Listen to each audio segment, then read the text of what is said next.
Oh, wow, that does. Better turn that one back on if that's alright. Can everybody still see the screen alright? Okay. Well, still gotta see him on camera yet. Alright, well, I don't think the microphone's gonna work that well tonight, but we'll just go for next week then. We should still have audio through the... Okay, I'll be fairly close to it. Okay.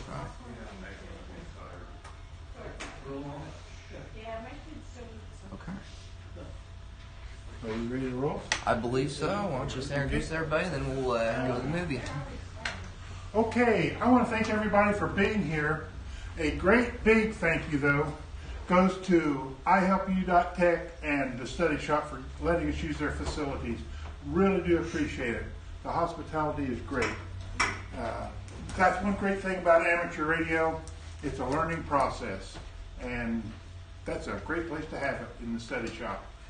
Having said that, the very first thing we're going to do is there is a sign-up sheet floating around. Make sure your name's on the sign-up sheet and give me a good email address, because that is the way we will talk to you guys, stay in touch with you guys during the class. If we never have to call it off because of weather or something, we'll shoot you an email to let you know.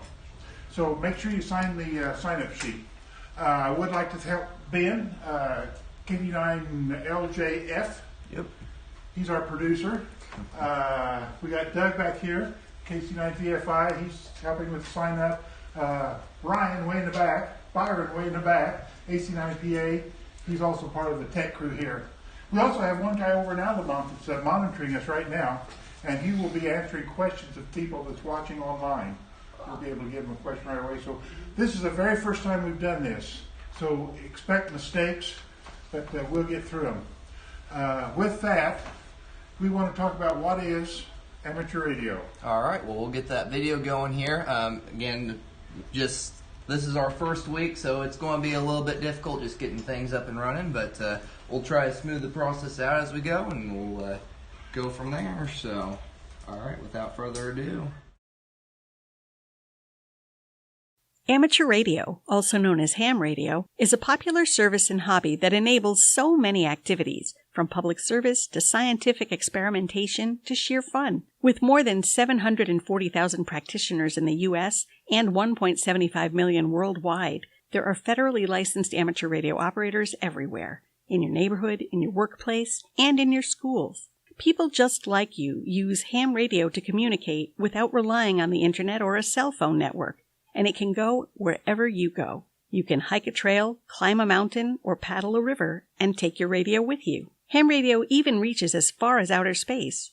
Ham radio operators can talk to astronauts aboard the International Space Station, talk to other operators through satellites orbiting Earth, and even bounce their radio signals off the moon and back. The amateur radio service is a valued element of neighborhoods and municipalities across the U.S.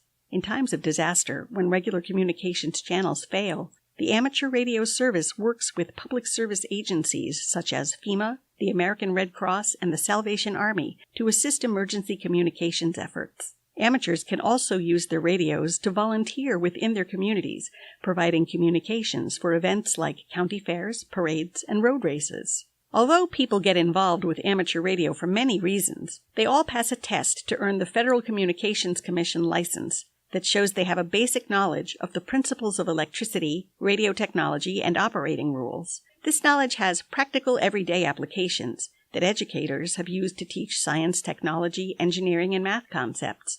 Lots of hams got into the hobby as kids and followed their interest in radio to exciting careers as astronauts, engineers, pilots, and more.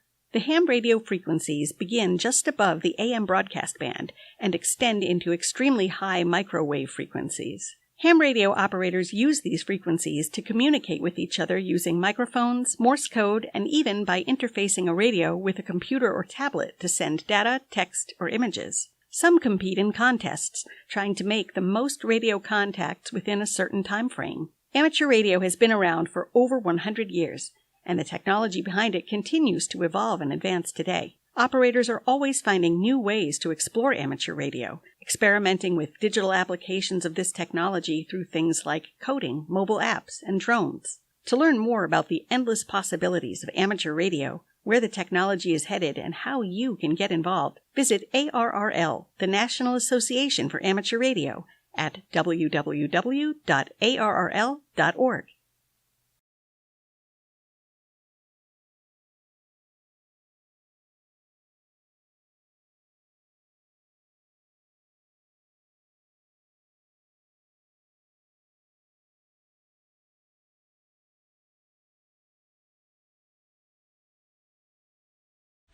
You join it. In fact, I encourage everybody to join it. It's really a good organization. Before we come up with the actual start to thing tonight, again, I want to thank everybody here, and I want to thank iHelpU.tech again. Boy, you guys have just been fantastic here giving us this facility. Tonight's class is it's the introduction to amateur radio. It's not that long. Are we ready? I believe so. You should be all set. Okay. This is the manual we're going to be looking at. We have got a box of manuals around here somewhere. We're going to loan these to you free of charge. If you want to buy them, you can. We sell them to you at cost. We got them at a big discount. These manuals usually run around anywhere from. We've got 2 manuals. They've got different bindings. One of them is $25. The other is $26.50. One's got the spiral bounding. They're a little bit more. Like I said, we're loaning them to you guys free of charge. We ask that you don't, write in them or tear them up or anything. But if you want to buy them, you can for $25 and $26.50, depending on which one you get. Strongly recommend it, just so you can have it for later on for future. So after this is all over tonight, we'll go back there and we'll pass out the books for you. There will be a reading assignment. You have to read chapters 1 and 2 for this next week, but they're very short chapters. It's just good to get together. Anyway, we use the Amateur ARL's Ham Radio License Manual. It's a very good book. The first part of it has got all the theory in it you guys need to know. In the back of the book, there's a little over 400 questions with the correct answer, and have even got the distracting questions, distractors. 10 weeks from tonight, when you take your test, you'll be getting 35 questions pulled at random from the back of this book. Of those 35 questions, you only have to get 26 correct to get your ham license. It's like a pass or a fail thing. The way we work it here at the club is we always have 2 tests available. In case you fail the first one, we've got another test, different answers of course, but you can try it again for the second time. The tests themselves, it's an SEC fee of $15. That's the only cost in the course. And we wouldn't even do that, but that's a federal government thing. They really need your tax dollars. Yeah. So anyway, tonight we're going to be the Welcome to Amateur Radio. And that's all we're going to be doing is just talking about amateur radio in general. We're not going to be talking about any of the theory or stuff like that. So basically the first thing we want to do, starting right here, just your first name and if you could, why are you taking this course and what do you know about ham radio? Just very brief, didn't it? My name is Russell and I don't know where Good name. I don't know, I've always been interested in it. It just seemed like it was something fun to do. Oh, and yeah. I deal with a lot of electrical stuff right now because of my job and stuff like that. So Well, it's helpful to have like a refresh course of certain electronical theories and other things and stuff too. Okay. Thank you, Russell. My name is Colby. Just always interested in the radio, and it just seems like a good way to spend Thursday nights. My name's Dustin, same thing. Always been curious about how the whole operation works. You know, I've watched Independence Day. Maybe one of these days I can save the earth. Who knows? Yeah, there you go. We will be talking about Morse code. And when next time you watch, after you take this course, the next time you watch Independence Day, you'll shake your head when you see those key operators where they send Morse code. They do it. Oh, well. Jared, I carpool with Dustin. I took a course in ham radio in church camp 30 years ago. Fell in love with it, never did any more with it. This is my chance to get educated more. It's different now. It's different now. Yeah, I'm Lex. I've been in electronics for 40 years, and I actually had my ham license 30 years ago or something, and let it lapse, and so see about getting it back. The nice thing about Lex, when he gets his license 10 weeks from now, he will be able to reapply to the SEC to get his original call sign back. So it's kind of neat. And when you get your license, by the way, if somebody in your family passed away, your mom, your dad, they had your ham license, you can get their license for you. So it's kind of neat. Very cool. Amy. I'm Amy. I'm married to Lex. He's talked about ham radio and radios in general the entire time I've known him. And I figured this would be a good thing to do with them. Something we can do together. Keep an eye on him. Keep him out of trouble. Kurt. Took this last year through you guys and got my license, and like watching a movie a second time, you might pick up on something you missed. You will. My name is Joey. Is here to learn about my active. My name is Carter. I know nothing about ham radios. I just wanted to learn. Oh, good. I'm Carter's dad, Kelly, and I talked on the radio all my life, and I kind of like to have a little understanding of what I was doing. Yeah. These two guys are both volunteer firefighters, and I was telling them a little bit earlier, if the rest of you are, a lot of the radio walkie-talkies are convertible, so that you can actually convert them to the fire frequency and even VHF police frequency. So you can have your handheld on the ham radio frequencies, like if you're weather spotting, and you can also flip the channel, go to a different memory channel, and talk back to the police station or whatever. Kind of handy. In the back. My name's Ed. I've just been kind of interested in ham radio and some of the more advanced,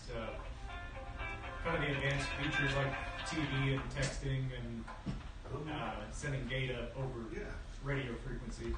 Oh, that's really big anymore, data. Yeah. I'm Adrian.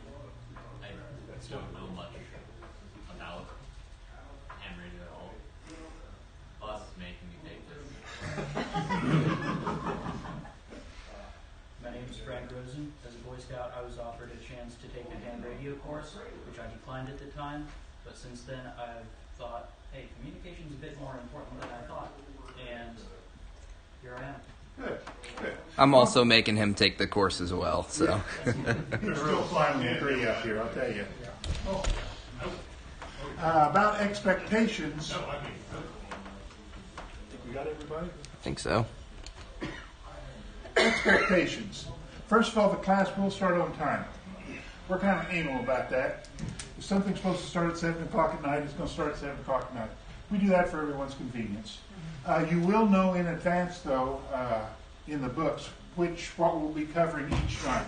So if you can't make it for one night, you can read along. You can also go online. Yep, we're live streaming it. It'll be on the iHelpU.tech YouTube page, which I think if you look at the National Trail Amateur Radio Club's Facebook group, I believe Jeff linked to that. So this stream will be archived to that YouTube page if you need to catch up on something. What's YouTube page again? iHelpU.tech. It'll be the same first story. Yep. Really cool. And I don't know if I mentioned Jeff or not. Jeff, N9NJN, he's over at Altamont monitoring our live streaming, and he's there to answer people's questions that might be in their home. They might have a question. So that's his job way over in Altamont. Yep. We're going to, instructors, there's a couple of us instructors, we will be prepared. This is a PowerPoint display. This is the first year we've done PowerPoint. For instance, for tonight, I went over this PowerPoint 5 or 6 times, I think. We will be prepared for you. If we don't know the answer to your questions, we will find out the answer. And if we can't find out the answer, we'll make one up and not tell you about it. Put it that way. You are expected to read the assignments. When you get your books tonight, you'll read chapters 1 and 2. And they're very short chapters. But you just have to read 1 or 2. In those chapters, they will reference you to questions in the back of the book. Don't bother about that. Just read the stuff that's in there. Don't worry about the question. That's what this class is going to be doing, going over the questions for you. It's not a spectator sport. The only dumb question is the one that's not asked. If I'm up here, or say Doug's up here teaching, if we use some sort of a slang or anything like that you don't understand, or a term you don't understand, raise your hand and stop us immediately, because that's our job, is to get you familiar with all this stuff. And a lot of times with Doug and I, we've been doing this for quite some time now. We use slang without even realizing that not everybody in the world knows what we're talking about. Basically, this course overview, there are 9 different chapters. Tonight we're going over this Welcome to Amateur Radio. Next Thursday night we're going to be going over radio signals and fundamentals. The third Thursday night is going to be your longest night. It's about electricity, components, and circuitry. The fourth night we're going to be talking about my favorite, propagation, antennas, and feed lines. This is the nitty-gritty of amateur radio. We're going up to the fifth night will be amateur radio equipment. We're going to be talking about amateur radio equipment. So you'll have some sort of an idea about what to look for in equipment. That's why we definitely want you to take some of those QST magazines so you can just page through them. They're older magazines, but you know the equipment's all basically the same. But we want you to take these QST magazines. QST, by the way, is the house magazine for ARRL. So we want you to take some of those so you'll get an idea about amateur equipment. But like I said, that night we'll be going over all the amateur radio equipment. The next one is the communication with other hams. This is how you actually talk to people. And it's not just with microphones. Some of you might get into Morse code, CW. It's not required anymore, but a lot of people do get into it. They find it's nice. CW, by the way, is the very first digital communications. Amateur radio. Yay, we did it. But all the digital communications you see going on today, the basics, the foundation was Morse code, CW. Licensing regulations, we're going to be talking about what you got to do to get your license. Basically take these tests and pass them and everything. Operating regulations, we'll be telling you that, if you're a CBer, you're allowed 12 watts peak to peak on sideband. Amateur radio, you're allowed 1,500 watts. You're given a whole bunch more power. Among other things too, license or frequency privileges, that kind of stuff. And then last and certainly not least is safety. We'll be going over safety, not just electrical safety, telling you not to, stick a hairpin in these outlets, but RF safety too. We want you to keep away from, the ends of the antennas where you can get an RF burn. And if you've never had an RF burn, it's a real neat experience. A regular burn burns the surface of your finger. An RF burns go straight into the bone, and it stays there for a long time. So safety is a very big thing, and that's why they have one whole week just on safety by itself. So let's get started. Our goal tonight is to get each and every one of you your technician class license. You'll be taking the test on April 9th. In here, we'll gather up all the test questions. We're going to send them in to ARRL. They will do the paperwork there. Then they send it to the FCC in Gettysburg, PA. And they are the ones that will assign you your call signs. You'll be getting a call sign KD9 and then 3 letters behind that. So that'll give you an idea. Lex, for instance, he's going to get rid of his that they issue him, and he's going to go back to his WD9, whatever it was. Still remember? WD9 DPE is what it was. Okay. One thing, too, I want to stress, this word here, transmitter. Anybody can turn on a ham radio and listen. But when you key the mic, when you start to transmit, that's when you have to have your license. And that's what this class is all about, getting your license so you can transmit on the air. So, what is ham radio? It's an amateur radio, is a personal radio service as opposed to public safety radio service, commercial radio service, commercial TVs. It's for personal people, for personnel. We like to say there's about 4 points to amateur radio. We like to encourage the art and science of radio. We want you guys to experiment with stuff. Emails. Amateur radio was the developing source for the emails that go out around. They did it by radio waves going through repeaters. Now, of course, you do it through the internet. But it was amateur radio that basically is the mother and father of emails and stuff like that. We want to promote the development and emergency communications to assist communities. Years back, amateur radio operators was very important because we could back up police communication, fire communication. If something happened, we could go in and stand next to a cop and we could radio back and forth so he could get his information from headquarters. Being quite honest, thank you. Being quite honest about it nowadays, the equipment that the fire department's got, the police department's got, is very good, reliable equipment. So we aren't really concerned about helping out the police and fire department with their communication needs in an emergency. What we are more pointed toward is communications for groups, like the American Red Cross. If an ice storm would happen to hit Effingham County, the Red Cross might want to set up Red Cross shelters in T-Town, Altamont, Edgewood. Red Cross might come to amateur radio and say, we would like radio communications between our 4 shelters or 5 shelters or whatever. That's where we come in at. The March of Dimes, maybe having a big parade. They want people along the route to relay information. You know, if there's someone who gets sick or if there's been an accident or something. That's where amateur radio steps in. We can do that for them. And we're very happy and proud to do it. We want to do it. Another thing is this last bullet point, to promote international goodwill. I'm going to promise you guys this. When you get on the air, you will be talking around the world. You'll be talking around the county, Effingham County, on our 2-meter VHF repeaters. But you also have frequency privileges where you can, and I mean this literally, you can talk around the world on it. It's amazing. You can also talk out into space to the space shuttle. We'll touch on that a little bit later on in the course. So, through ham radio, they say you'll become an ambassador for your community and your country. We explain that sentence by this. You can talk about anything, but don't talk about politics and religion. It's not going to go anywhere. Right? But you will be an ambassador. And you have to understand, too, even if you're talking to someone in Bogota, Colombia, there may be a guy in Ireland that can hear your conversation perfectly well. So you've got to watch what you're saying on the air. You know, you don't want to start World War III. That'd really be bad for us. We are covered by FCC Rules Part 97. This booklet here tells us our do's and our don'ts, what we can do, what we can't do. CBs, for instance, have a Part 95 on theirs, but we're Part 97.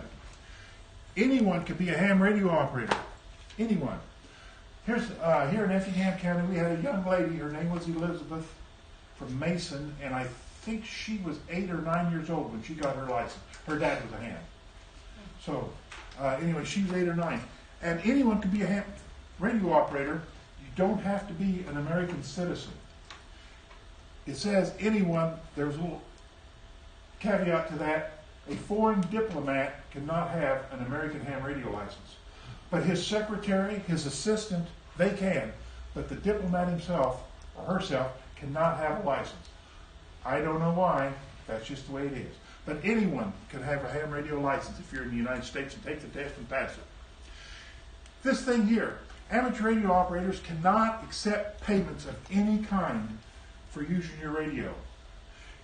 And to explain it even further, if you're at a Red Cross shelter and you've got your little generator going and you're giving the Red Cross shelter communications with the other shelters around, Red Cross cannot come back and give you money for gas. You can accept no money for your actions on amateur radio operators. A TV company might want you to go in and with your handy-talkie get information on whatever's going on. You know, they can't give you money for going in there. They can't pay for your hamburgers and Cokes or anything. You can accept no money for your business on amateur radio. So what all do we do? We communicate. We talk to people, not just with microphones. A lot of people, when they think of ham radio operators, they're thinking of a guy, you know, talking on a mic, talking to the person in Russia.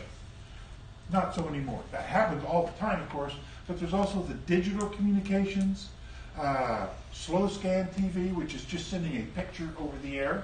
There's fast scan TV. We haven't approached the Effingham High School, but the Effingham High School has got their own ham radio call sign.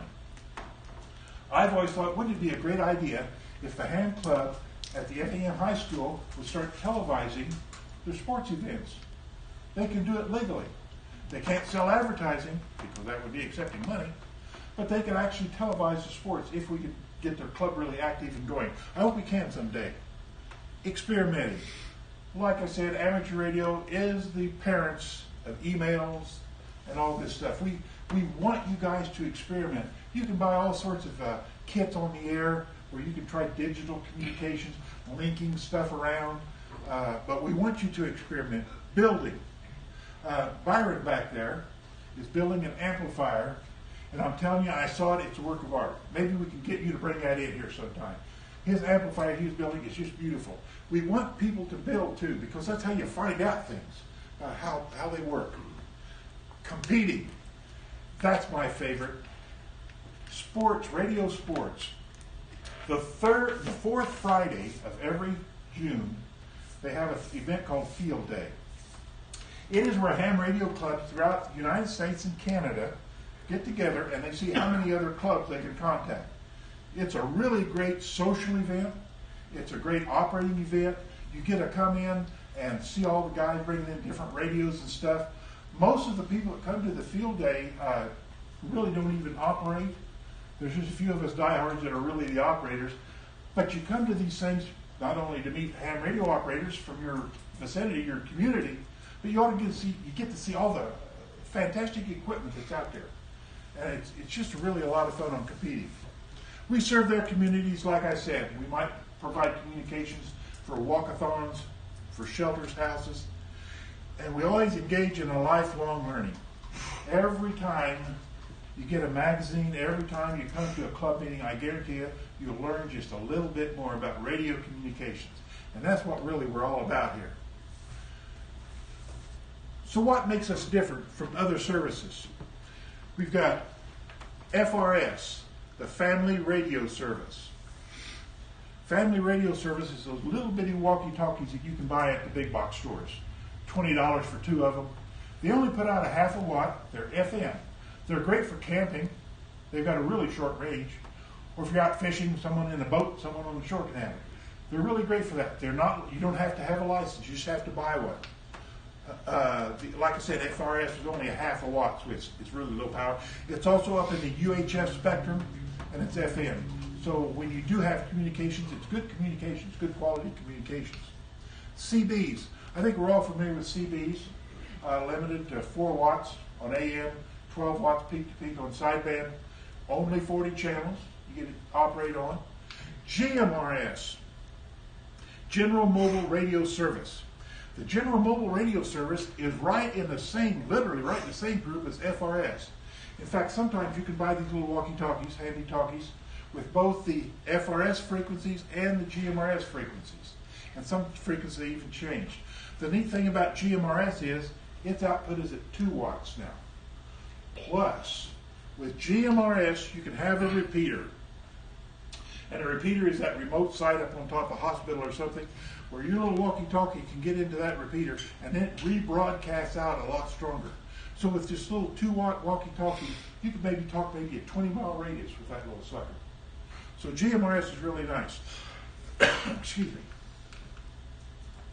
Amateur radio is very flexible. Like I said, these 3 up here mentioned, they're stuck on frequencies. FRS has got about 7 channels, that kind of thing.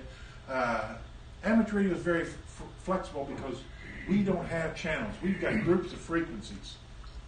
We've got fewer restrictions. We aren't stuck with just AM or sideband. We can do CW, voice, sideband, scanner, television, everything. We have very few actual restrictions because we have all these frequencies and channels. We get so many frequencies that we get to use absolutely free of charge. And you've got to think that in federal courts throughout this nation, there's some lawyer making about $400 an hour trying to get the FCC to give him one frequency for his claim. And we have literally got millions of channels we can use, millions of frequencies. We've got the more power, of course. Like I said earlier, we can go up to 1,500 watts. That's a lot of power. That's more than some AM radio stations. More ways to communicate through repeaters, through the internet.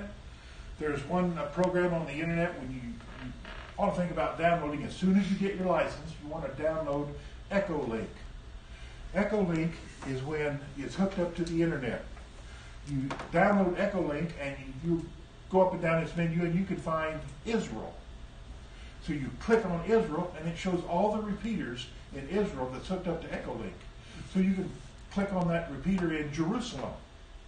And with your mic on the computer, or if you have your walkie-talkie linked to your computer, hooked to your computer, you can talk to Israel on a little bitty walkie-talkie. It's amazing. Echolink is a very good program. And of course, it is free to operate your radios. Now, with all these privileges, someone's going to say no to you. It's a government thing. There is a lot of responsibilities. And because we have all these capabilities of going on all these different frequencies and lots of powers, we want to make sure that we do not interfere with other radio services because we can. So that's a big no-no. We have this unlimited reach. You can reach around the globe and into space. Yes, there is a ham radio station on ISS, the International Space Station. And you can talk to it if they're on the air coming over.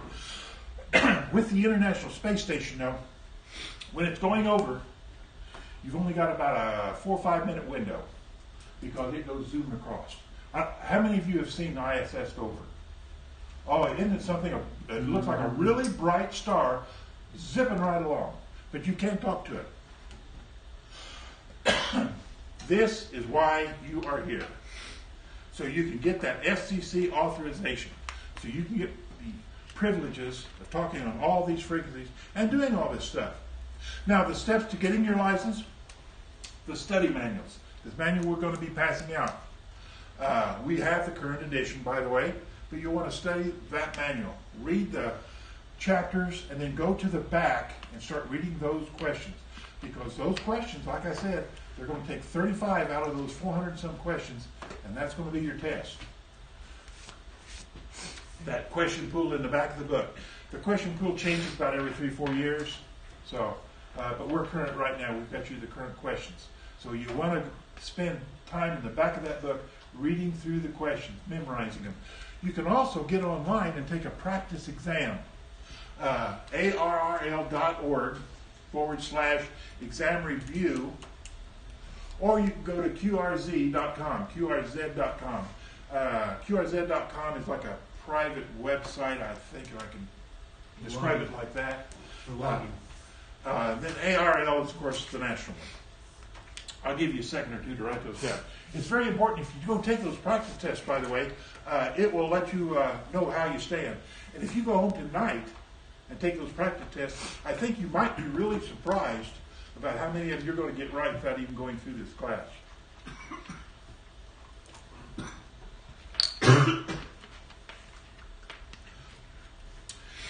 Practice a proctored 35-question multiple choice test. Proctored means that when you take your test, there's going to be at least 3 of us VEs, volunteer examiners, will be doing the test. We don't look over your shoulders. We try not to be intrusive. But it takes 3 of us examiners. You take your test, we grade your thing right there that night, and we'll tell you that night whether you passed or failed. In the years that we've been doing this, I know of only one person that's failed to get a license. And we have run a lot of people through this course. So you got to understand, we've got all those questions in the back of the book. You know, read them. And we usually recommend that you read the question and then read the correct answer. It will have the 3 distractors. Just get it in your mind of reading the question and then the correct answer. That way, if you happen to get one of those questions that you've been having trouble with on the test, use your instinct and you'll probably grab the question you've been reading all the time. So you want to do that.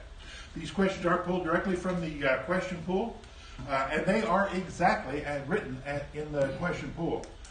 Even abbreviations, and periods, and question marks are all the same. Those questions are exactly from the question pool as written. And like I said, you only need to get 26 of them right out of those 35. The way this PowerPoint is set up, we go through the first part of it where we talk about whatever the subject is for the evening. When we get done about talking about the subject, Then we go into the practice questions. This is a practice question. What agency regulates and enforces the rules for amateur radio service? Everyone knows it. It's the FCC, right? This letter down here, when we're going through the questions next week, this is the only question we're going to do this week. This is kind of like an example. You'll be going to the back of your book and you'll find that T1, which is the very first set of questions, and then AO2. And when you find T1, AO2, it will be this exact question. And in the back of the book, it will have the 4 answers, possible answers. And over to the side of the page, it will tell you which is the correct answer. And it also tells you where to go back into the book to reinforce what you've learned. And the FCC. When you're around ham radio operators, you might hear somebody talk about Uncle Charlie. Back in, I think it was the 60s, maybe early 70s, the head of the FCC, his name was Charles something or other, Charlie. He was really proactive for amateur radio. But he also expected ham radios to toe the line. You know, no obscenities, stay on frequency, stay on power and all this stuff. And if you did something wrong, you got a letter from Uncle Charlie. And when you, even today, if you would get a letter from the FCC, when you're telling your friend, oh, I got a letter from Uncle Charlie, don't sweat it too much. Basically, all you have to do is write back to whoever sent you the letter from whatever home office of the FCC and just explain what happened, and then it's all forgotten. Really cool. The only time the FCC will ever bug you is if you start interfering in other frequencies.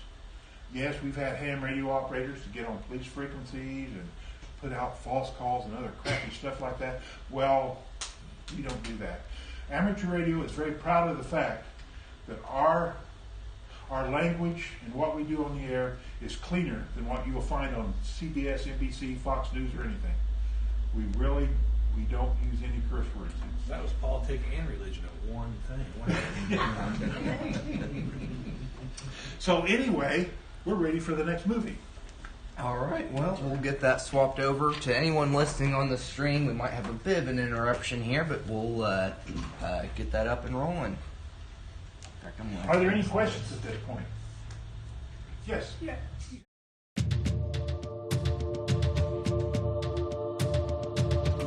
A whole section on repeaters, but repeaters is really nice. The Effingham National Trail Amateur Radio Club, we have 2 repeaters here in Effingham. One is the 2-meter repeater up on top of the hospital, and the other is a UHF repeater on top of Effingham Equity. My goodness, we got Flora. We can talk all around on them. We can pull up repeater book on there too if you want to. Please use repeaters also. But then you're with the repeaters. Some police cars have the repeaters also. Does that impact them? You choose not Don't quite understand the question. The police and fire, EMS, their repeaters, can we bounce off those? Yeah. No. That's fast. No. But our repeaters work just like theirs, but we stay off their frequencies. Yeah, we do stay off their frequencies. We ready? I believe so. Okay. So, from England. Oh, speaking of which, that's probably our UHF repeater that's going over the scanner right now. So, yep. But yeah, we'll go ahead and get started that.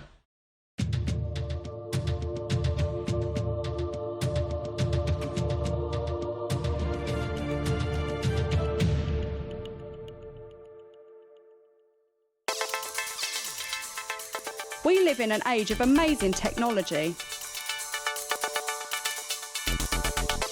But for some people, just being a consumer of off-the-shelf gadgets isn't enough. If you're bored with this and looking for something more exciting, why not take a trip around the world at the speed of light? Delta Kilo 8 Lima Golf, this is Mike X-Ray 0 Sierra Sierra Whiskey. Okay, thank you Frank for coming back to my QRZ call. My name is Adam, as in Alpha Delta Alpha Mike, Alpha Delta Alpha Mike, Adam is my name. We all love to communicate. Amateur radio takes you beyond being a mere gadget user. It challenges you by putting you in charge of the technology. The bit that always interested me in the amateur radio was always the construction. One of the big things I've been interested in constructing is using the Raspberry Pi in amateur radio, because as a small single board computer it has a lot of potential, a lot of opportunities. So we're building a radio receiver. Okay. And so I'm just on the part which is the demodulator. This is a hobby with hundreds of different ways to have techie fun. Using this simple ham radio transceiver and a good antenna, you can talk to other amateurs around the world, and you can do it from almost anywhere. I'm at a portable station. The radio signals you transmit travel around the world at the speed of light. No internet connection or mobile phone signals are needed. Just your own skills as a radio ham. I'm 11 years old and I'm about to do the foundation licence here in England. Over. I got into amateur radio really to get a greater understanding of technology. I spend so much time on my phone, on laptops, and really have no idea how any of it works. It was a really welcoming experience for me, a really great community, and really easy to actually do. In disaster situations, when normal communications are out of action, amateur radio still gets the message through, which is why many hams belong to organisations that train their members to provide emergency radio links when needed. I like the practicality of being able to send a message and know how to get something out to someone under your own steam, so kind of making it yourself. And I'm very interested in being able to do the electronics, being able to build things, being able to be self-reliant in communication. I think that's really interesting.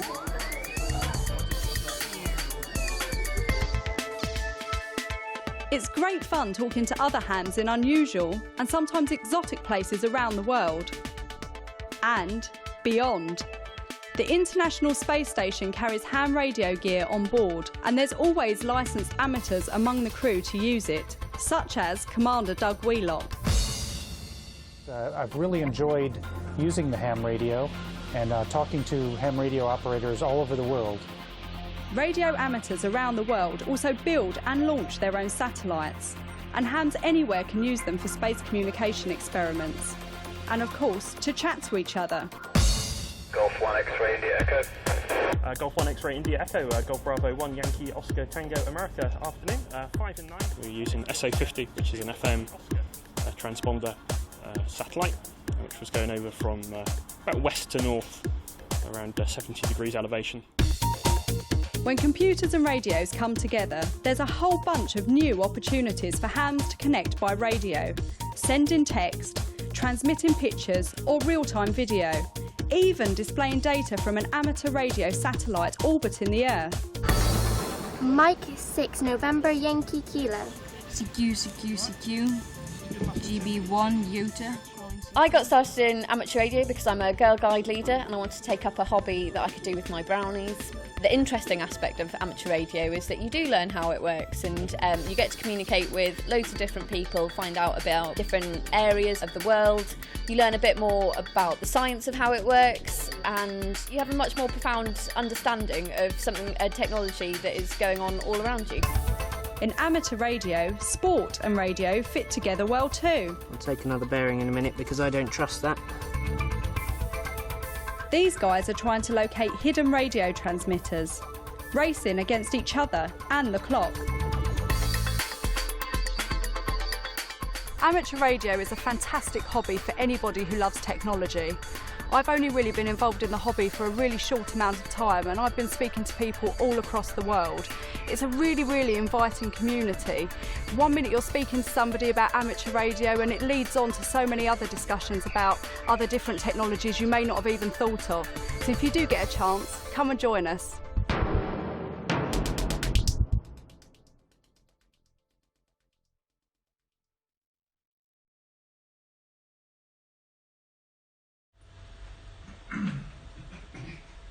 Those satellites, amateur satellites, we've got the geostationary satellites that are like staying up in one spot where you can just use them constantly.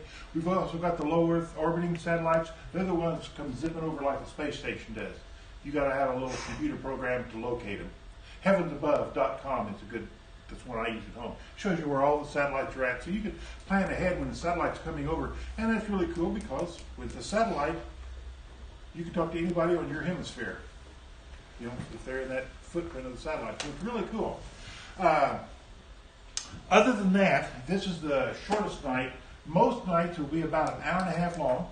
There is one, the third week may be longer. It's quite a bit. It's about circuitry and components and stuff like that. So, before we leave, I want to again thank iHelpU.tech for the room and everything, and for the pizzas. If you haven't had a pizza, go grab one, by golly. I don't need any. But anyway, we're glad to see so many people here. Make sure you're on the sign-up sheet.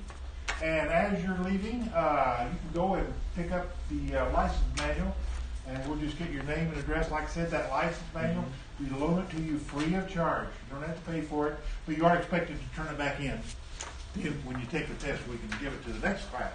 But if you want to buy the manual, and I really try to impress upon you to buy one, that's why you can have it for reference for the rest of your life.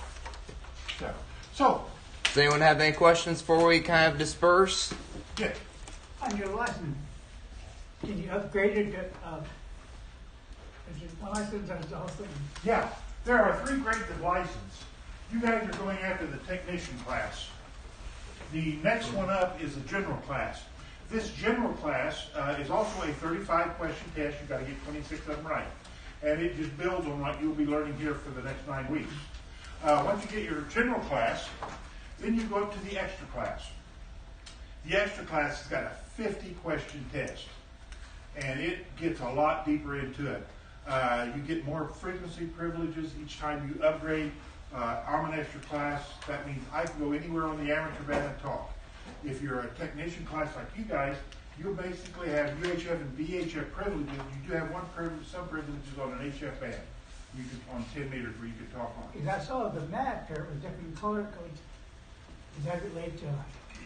Yeah, that's the map you guys got there. Like I said, your call signs will all have a 9 in it. Yeah, and on the other side it shows your frequency privileges, what you get the frequencies you get to talk on. On the license we're going to get? Yeah. Do you still have to pass a code test? No, there is no more Morse code. No more Morse code. Used to, you had to do at least 5 words a minute to get in. They did away with Morse code. So you don't have to worry about code at all anymore. What does WC stand for when you said Morse code?